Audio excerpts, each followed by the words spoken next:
Well, here we go. I don't know if I can keep up this type of voice throughout the entire podcast. Well, then talk. Because it is how I talk, but it's like my army voice. It's like what when you're like in front of a bunch of people, but you have to realize I'm not just chatting on the couch with my beautiful wife. Like you're chatting at a table with your beautiful wife. Yeah, but No, we'll you don't have to just be you. Yeah. So tell everyone why I'm dressed this way. Can they see? Look at the ring. Oh my God. Such a ring knocker. Oh my God. But we just lost the 3 followers that we started with. I know. We have to say, I never, ever do this. I never wear my ring. Ever. But why am I wearing my ring?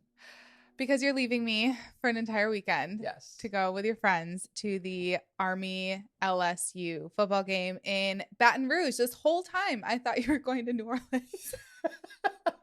An hour outside of New Orleans. Okay. Is Baton Rouge. But then we were at dinner last night and this was so cute.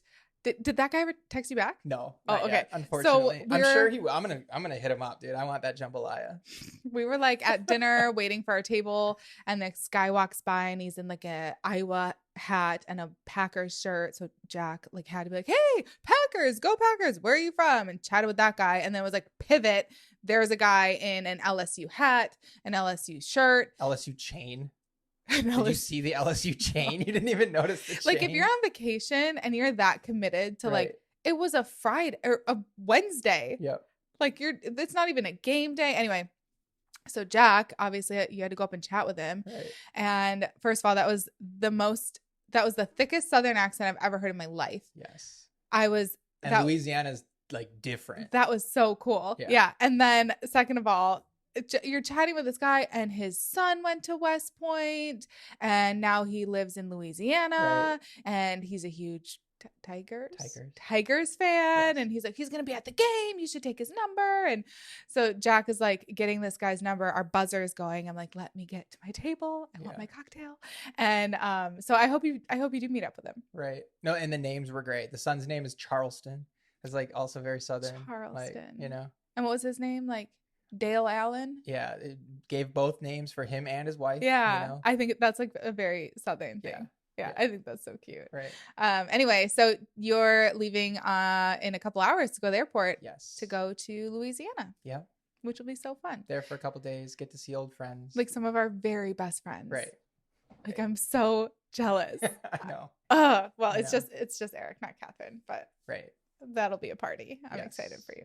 Eric will be the party. And I'll be in the trenches here. 3 kids on your own. My parents are gone too, so yeah, everybody left me. No help. So everybody wish me luck. Yeah. So that is why you are decked out. You're like basically the LSU Dale Allen. Yes. Yeah. Exactly. Yeah. So, but we thought we might as well first try to like squeak in a little podcast recording. Yeah. Because first of all, no one's in the house, which is a miracle. You like are officially done with the Army. Yeah, don't jinx it. But yesterday was probably my last day, like actually at the office, other than maybe out processing and doing that sort of thing. That's like life-changing. Yeah. In so many ways. Yeah. I'm on leave for the next 5 weeks and I start my CSP as long as they approve it. Yeah. But I've at least submitted it. I'm not, bound by any administrative hurdles anymore. Yeah. So we're both home at the same time. And then we like sat down to do this and our landscaping crew came like immediately when we hit record. Yeah, so we're about ready to start. Boom. But now we're ready and like, let's just do it. And I think that the topic that we're starting with is like a really good first podcast episode topic because it's what everybody is bothering me about left and right now. Because first of all, I think real estate investing is just like, I don't know, it's like popular. It's like the thing. Maybe it's because we're in our 30s, but I feel like everybody's into real estate investing or maybe. It's interesting that you say that because I actually, and not to take the opposite view, but I think that real estate investing is as hard as it is right now. Or as hard as it's been. No, it's hard right now, but everybody's interested in it because of the last 3 years, I think. Right? And people have like seen that and done it. But I think, like the people that I follow, they're all talking like, keep buying. Like it's something, it's like the dollar cost averaging thing where you don't just buy when it's low.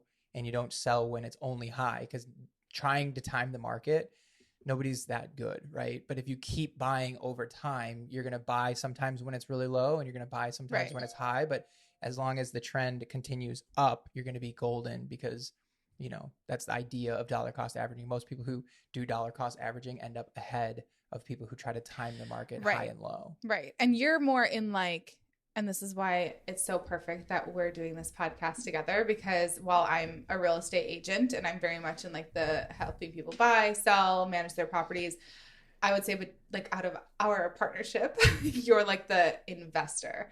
And I go to you like for all of like my big questions on investing and stuff. So your circles are very much people who are all about like real estate investing in like a big way. And I'm more in the space where I had to work really hard to convince people it was a good idea to just buy a home during the pandemic. And now, because a lot of my buyers the last couple of years have been military, they're in a space where they have to leave here. So they're either selling or they have to do something with their property, and they worked so hard to get it in those like really hard years of buying a home that they're like, I don't want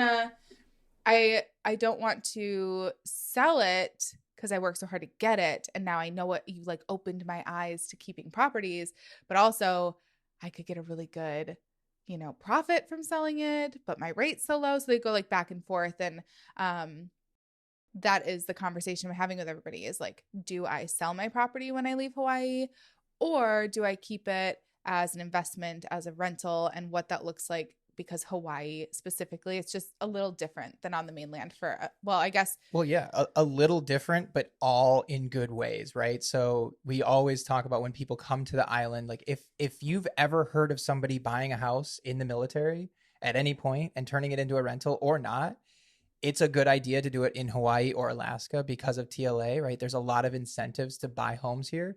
But in Hawaii, you've got one of the best investment markets in the world, not just the United States, but in the world. People, big time investors come here and try to buy houses, and we get access to do it and live in the home for a bit.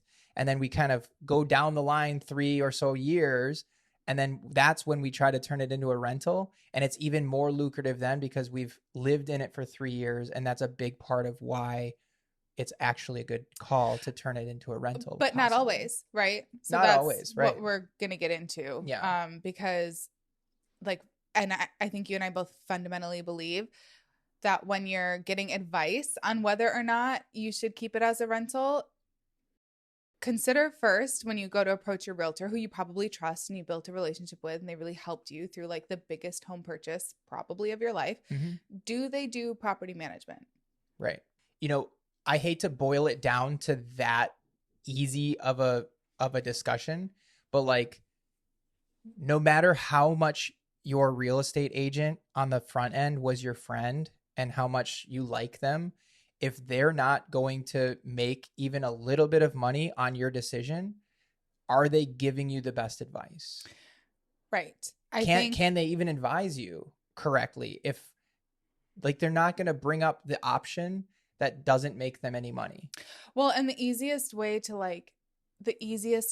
explain to people, no, you shouldn't keep it as a rental, like the investor taxes, capital gains, like there's all these like big scary things. Anybody's worried about like taxes and, you know, that HARPTA and all this stuff, which we'll talk about, but it's only scary because you don't know what it is. And a lot of times we've experienced the real estate agents don't even know what it is. Right. Right. And so that's why, you know, I saw the writing on the wall. I was like, well, all these people who bought in 2020 through 2022 have these really low interest rates. Mm-hmm. I truly believe that you people, if anyone's listening that bought in those years here in Hawaii or anywhere, you're probably one of like the last groups of people that can keep a rental here. That you put 0% down on initially and mm-hmm. break even or come close to breaking even. Right. And so I started doing that research. Like I reached out to Nara, who is like my your go-to escrow person as well. And I was like, can you explain these things to me so I can properly advise clients when it's time to leave island? Like, okay, what is actually the right call for you? Right. And just in case anyone here is a little yappy dog in the background, we're watching Jack's parents' dog for 2 weeks. Yes.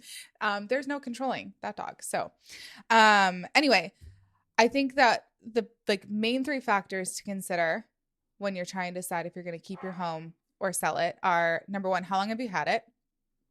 Number 2, can you break even? And what does breaking even mean if you're not like into real estate investing? Sure. And number 3, like, what are your long-term goals? Like in life, not just for the house, but like in life. Yeah. So, getting into like the first one, how long have you had the home? Do you want to explain why that's important or like a consideration? Yeah. So going back to the idea of Hawaii being an investor market and people come here with a boatload of money and they just buy rentals and turn them into rentals right away. If they're doing that with their money, then the fact that you can buy it and live in it for a period of time and not only pay the mortgage down by living in it and putting your BH towards it, almost paying yourself. But by the time you get to that point, a lot of times people say Hawaii is the worst investment for the first 3 years.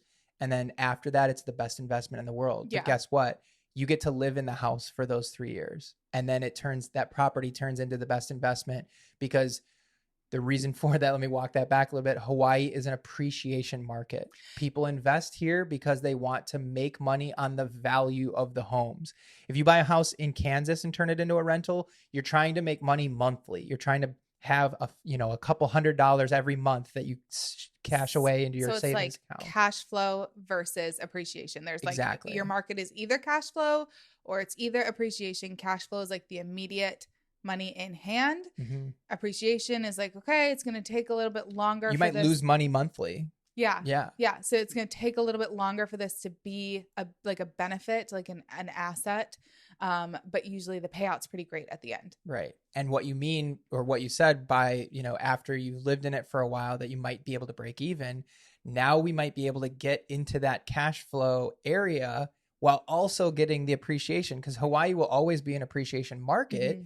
But if you can get to a point where you're cash flowing too, now you get the best of both worlds. Mm-hmm. So that first time, if you buy a house here and try to rent it out, you're not going to cash flow. Mm-hmm. But if you live in it for a period of time, you might actually cash flow and you're still going to get the appreciation. And I'll go through one specific example. We had somebody who lived in a house they bought it for $500,000.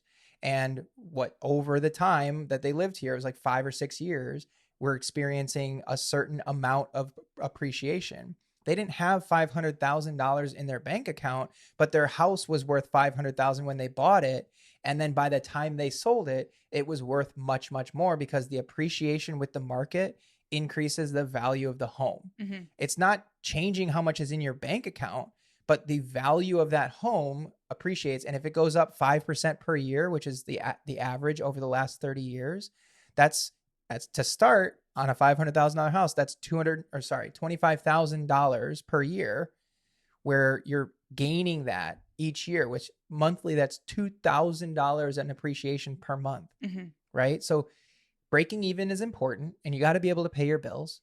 But if you look at the appreciation on even a $500,000 condo here, you could be making $25,000 a year in appreciation. And no one has a crystal ball. We don't know what appreciation is going to be. But over the long term, if you say, hey, we're going to look at this for 10 years, we can pretty much show that there's going to be some appreciation over time. Yeah, on average about 5%, right? Like you said. So right. And that's 5% each year. Mm-hmm. So over 10 years, it grows and grows and grows and grows. We've seen house prices double every 7 or 8 years, they double in Hawaii. Mm-hmm.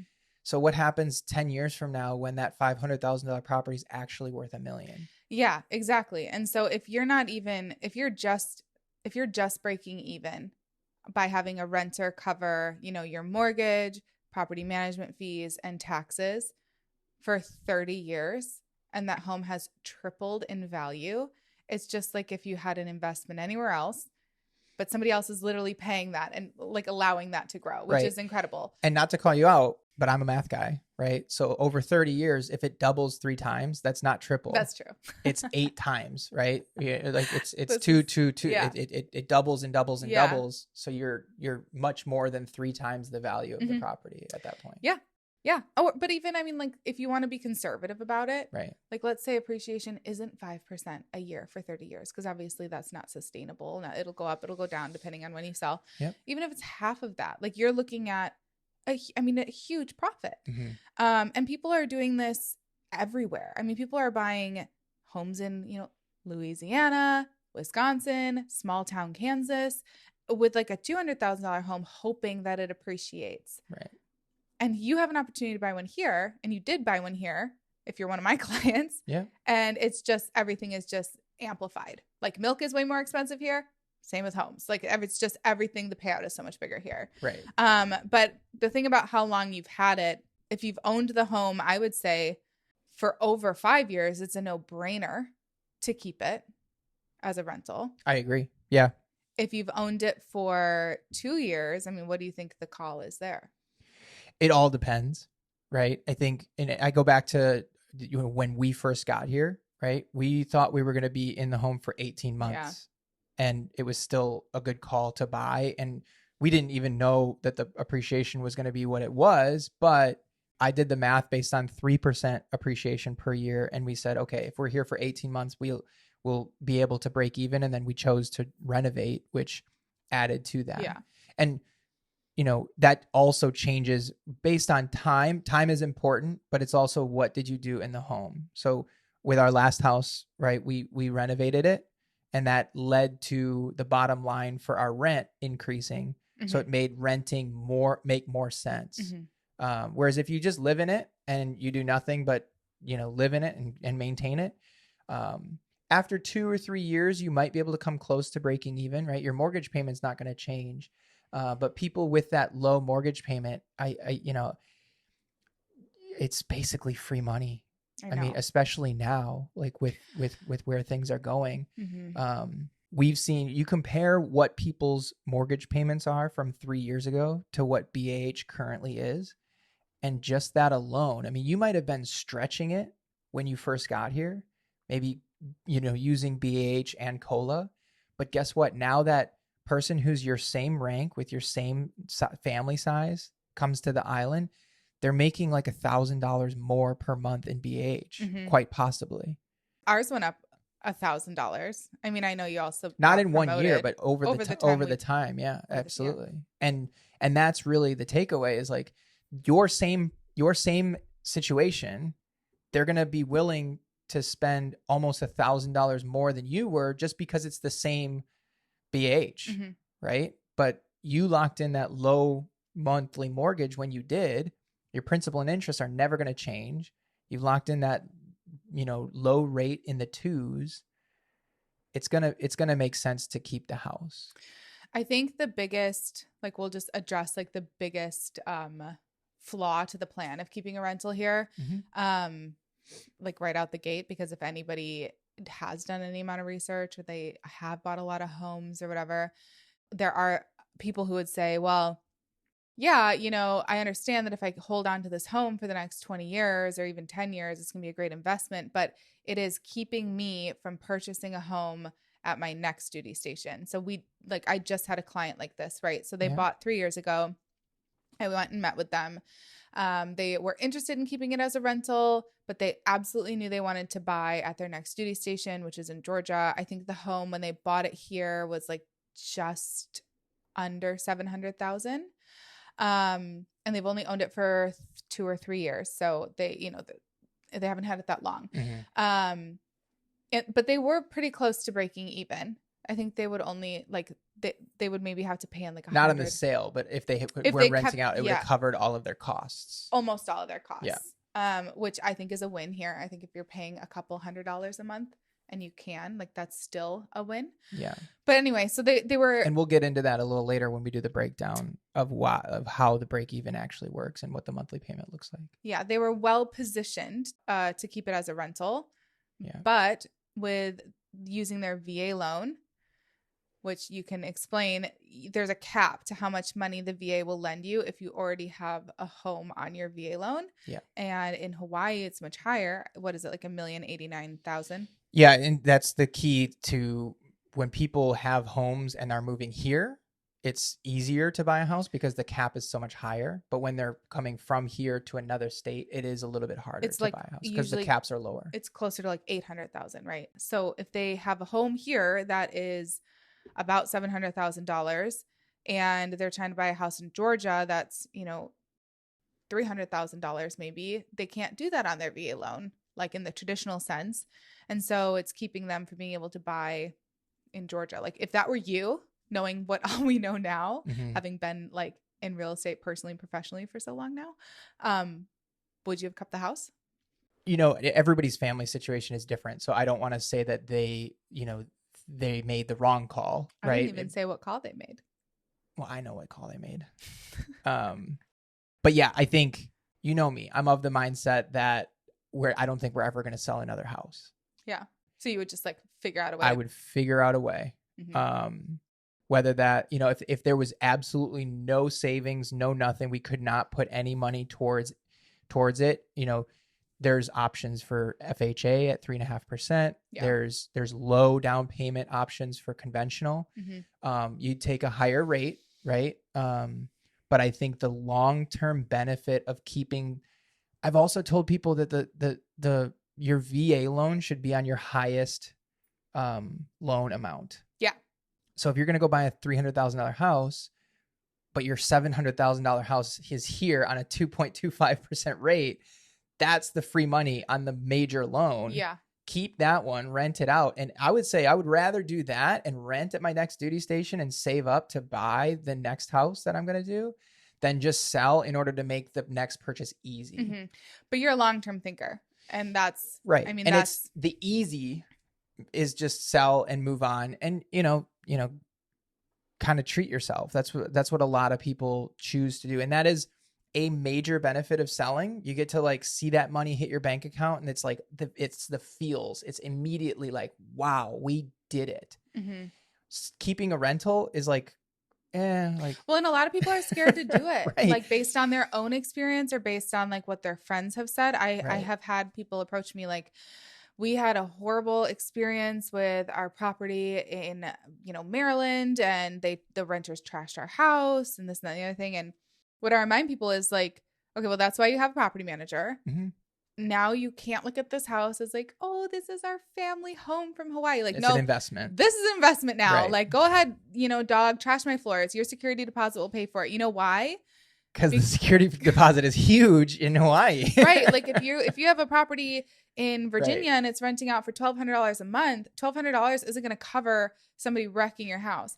If you have a house that's renting out for $4,200 a month here, that's going to cover likely, knock on wood, any damage that your tenants do. And it may or may not cover the full amount of the damage, but I guarantee you they're going to be much more careful when $4,200 is on the line versus $1,200. Oh, yeah. That's just an insurance policy right there. Yeah. So, and then the other thing to consider is, 9 times out of 10 here, your home is in like an HOA governed community, right? Yeah.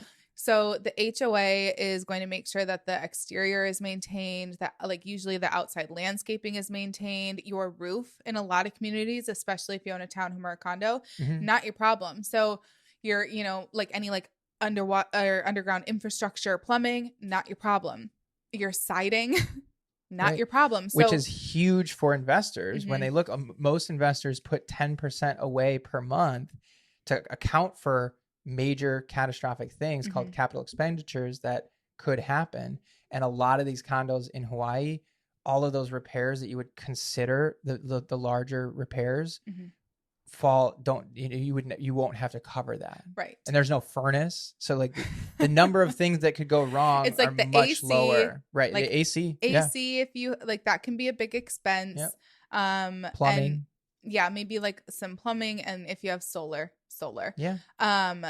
Again, it's just like I've had this conversation so much, right? So then I can hear listeners saying, well, but the HOA costs go up every year. And who's going to pay for a $800 HOA when it goes? Okay. Yes. HOAs go up every year, like maybe $5 or $10 a year. Right. But rent goes up every year. Way more than that. Like way more, like between $50 to $100 based on the rentals that I manage. Every year I'm always trying to make sure that my property owners are able to increase their rents. And most people, especially like those familiar with the military, they're going to increase their rental amounts based on the BAH rates when they come out. Like, you better believe when they release the new BAH rates in December, if they're higher, I have a duty to my property owners to make sure that they're making the most money on their investment. So that's not a concern.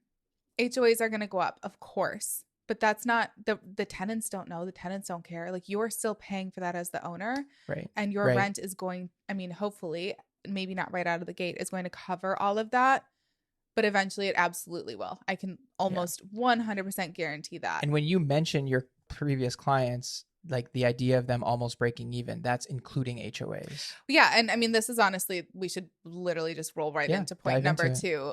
Can you break even? So just to dumb this all the way down to the basics, breaking even means all of your expenses that you have for the home monthly, if they are being covered by your tenant, it's a wash. Like, if you have to pay, you know, $3,000 a month for your mortgage and $500 for your HOA, and then you have property taxes or property taxes are part of your mortgage, but you have property management fees, and then you have GE tax is what I was meaning, which is a Hawaii specific tax.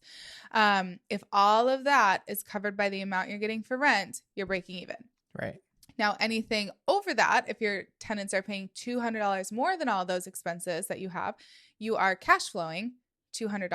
Right. So I am of the opinion, and I think you are too, that if you're within like $200 or $300 of breaking even, it's worth it, because that $200 or $300 that you're putting towards your house monthly that maybe your tenants aren't covering is still going towards an appreciating asset. It's going towards an investment. Right. And to break down the mortgage payment, as most people know, a big portion of that mortgage payment is actually paying down the loan. So on a really low interest rate, a larger portion of that payment goes towards principal, whereas the higher the rate, the only thing that happens is the more interest you pay, right? Yeah. You might be able to get a similar mortgage payment, but the ratio of how much principal versus interest is going to be much lower for principal. Yeah. So if you've got this low rate already locked in, a large portion, some people are getting $2,000 a month going towards their buy down, right? Or paying down the loan. So say you're breaking even. Okay, is it really breaking even if the tenant is paying $2,000 per month towards the loan and also covering the interest? Who cares if you're paying interest? The tenant's covering it, and every single month that's $2,000 more that when you go to sell, that is literally the bottom line adding $2,000. That's not appreciation that we talked about before. That's another $2,000 that could be added onto the top of the value of the property. So you're going down $2,000 for, different examples. Some people are, maybe $1,000, could be anywhere. You can look at your mortgage statement and it'll tell you exactly how much per month you're actually putting towards principal. But you get all the money from the principal and then all the money from the appreciation. And yes, each month you might be breaking even, but the long-term investment, like you said, is growing at a ridiculous rate. Right. And again, and they're covering your interest and they're covering your HOA. If you're breaking even, yeah. So and the other like expenses to consider, and the way to calculate this for Hawaii specifically, this is like the really rudimentary way I tell people, like back of the napkin math to do. Like when they call me and they're like, do you think I could make money if I keep it as a rental? I say, take your monthly expenses that you have, like whatever you have to pay monthly for your property, your payment, your HOA, all of that, not your electric bill, because tenants will have their own electric bill, not your internet, like specifically just for the property. Right. And then if you can we have to be able to rent it out for 15% more than your expenses, because property management is generally about 10% of the rent amount. And then GE tax, which is completely unavoidable. It is an investor tax, essentially, like here in Hawaii, or like a transaction tax. GE tax is 4.5% of the rent amount. So 10% property management, 4.5%. It's about 15. So if you can rent it out for 15% more than your cost on the property, you're about breaking even. I think most people right now see that as unattainable because they just don't have the information. Right. And if you're working with a realtor who doesn't offer property management, they're not even going to talk that through for you because they don't want you to rent. It's like, you got to pay all these, you got to pay all these taxes headaches and monthly and right. this and that and the other thing, because again, their concern is that you're going to rent it out for 5 years, forget about them, want to sell it and use somebody else that you've garnered a relationship with. Right. And that's not looking out for your best interest. Right. I don't think you can get a truly unbiased opinion on whether or not you should keep it unless you're talking to somebody who has no vested interest in you selling right then and there. Right. And that's kind of, real estate agents are not fiduciaries. So the term fiduciary is you have to act in your client's best interest. So if you have a real estate agent that isn't able to at least support their business on the decision that you make, then you're probably not getting the best advice. Right. And I hate to say that, but that's part of why we got into property management, because we're not the type of people that do want to hold things back.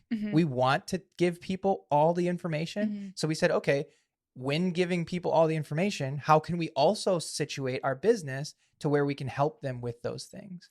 And that's literally why we offer property management. Yeah. Because it's like, okay, we want to be honest and upfront about people's options, but we also want to make sure that we're looking out for our business and looking out for the people's interest at the same time. Let's figure out what we can offer people to keep everything in-house. So that way, whatever decision is right for their family is also something that we can advise on them about. Yes.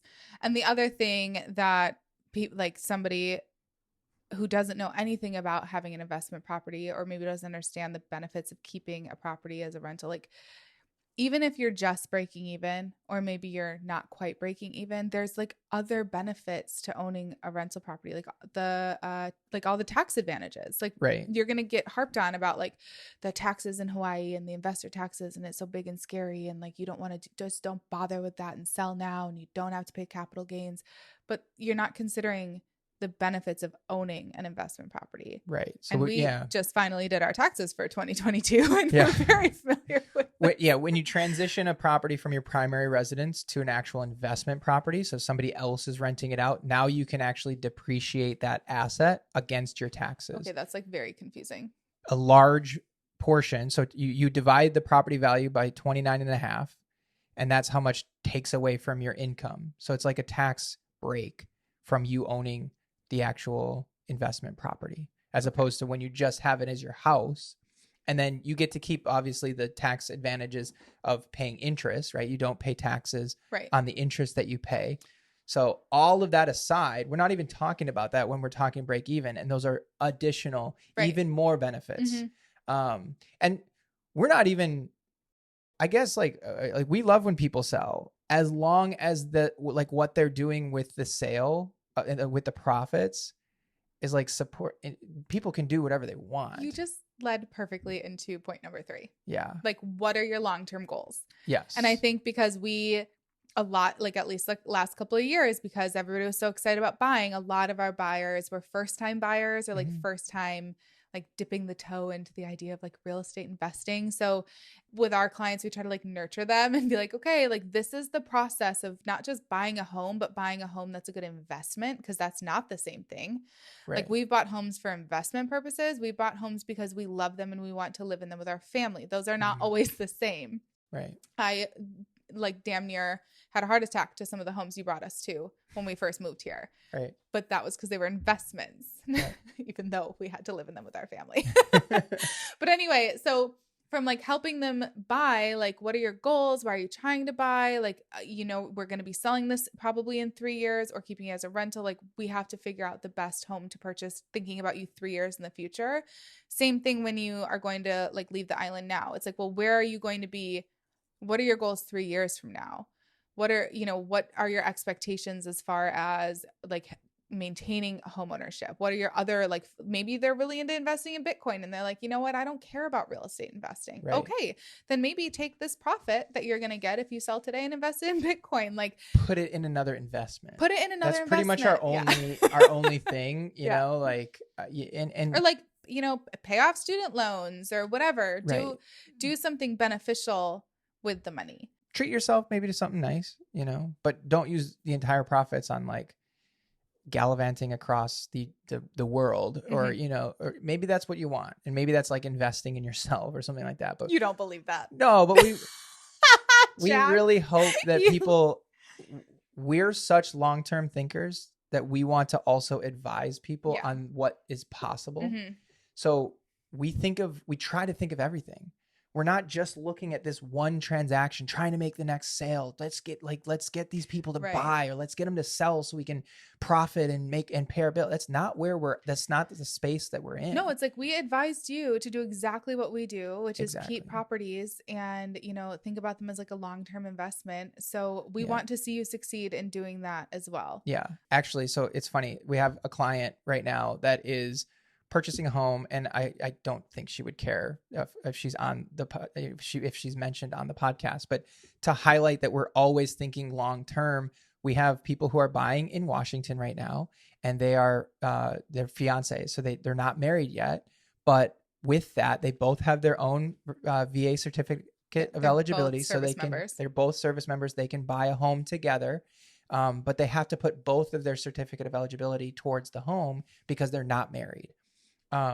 We talked about, hey, this purchase is not going to be any different whether you're married or not married, but the next purchase is, so we're even thinking 3-4 years down the road, what is their decision making going to be later and we're trying to advise them on this, transaction based on what is 5 years down the road possibly. And they can make their decision, right? But we're here to inform them on all of their options, so that way 5 years down the road, they're not like, well, we wish you would have told us this. Right. And that's kind of how we look at our own investing. We really do that for ourselves. And that's why we're kind of built for this business. Well, and that's why we kind of started this podcast, because it's like there are certain things you will and will not be told about the real estate industry, about real estate investing, about Hawaii specifically. And as somebody who relies so heavily on return business, and it's a referral based industry, it's like all word of mouth, really. It's like you don't have the luxury of telling people, I mean, if you want to be successful, not telling people things that they need to know. Right. So that's why when I do this type of thing where I sit down with clients who are thinking about selling or renting, I could sit down with them and tell them about keeping it as a rental and all of these great things. And maybe you'll make a little money each month and you get tax advantages and this and that. But I also tell them that, whether it's a year from now or 20 years from now, you have to pay HARPTA to the state of Hawaii, which is a withholding of up to 7.25% of the profits of the sale. They have to know about that now. Right. Because that's not small.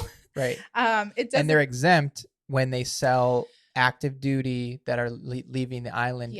When they sell while they're PCSing, they're exempt from HARPTA. But if they keep it as a rental, then they're no longer exempt from HARPTA. Right. And that's the big difference. But people think of it as like an immediate loss of 7.25% of the sales price. That's not true. No. It's a withholding of up to that amount. It's kind of like a state capital gains. I am not a tax professional. I am not giving tax advice, but not a CPA. I am not. We can have that like across the screen. Yeah.